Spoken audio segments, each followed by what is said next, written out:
warning for Berks County in eastern Pennsylvania, southern Lehigh County in eastern Pennsylvania, northwestern Montgomery County in southeastern Pennsylvania, northwestern Bucks County in southeastern Pennsylvania, north central Chester County in southeastern Pennsylvania, until 4:45 p.m. At 4:16 p.m., a dangerous snow squall was located along a line extending from near Clarksville to Allentown, moving southeast at 30 miles per hour.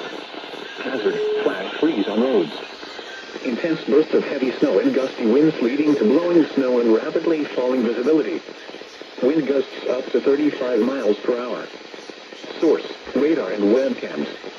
Impact, travel will become difficult and potentially dangerous within minutes. This includes the following highways: Pennsylvania Turnpike between mile markers 296 and 308. Northeast extension between mile markers 40 and 57.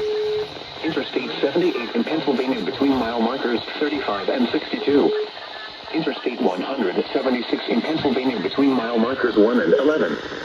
Locations impacted include Allentown, Reading, Pottstown, Coatesville, Emmaus, Wyomissing, Quakertown, Birdsboro, Kutztown, Hamburg, Fleetwood, Sitting Spring, Laurelville, East Greenville, Wilberforce, Wintersville, Topton, Robisonia, Leesport, and Honeybrook. Wet roadways will quickly freeze. Black ice will cause roads, bridges, and overpasses to become slick and dangerous. Slow down and be prepared for a sudden loss of traction. Slow down. Rapid changes in visibility and road conditions are expected with this dangerous snow squall. Be alert for sudden whiteout conditions.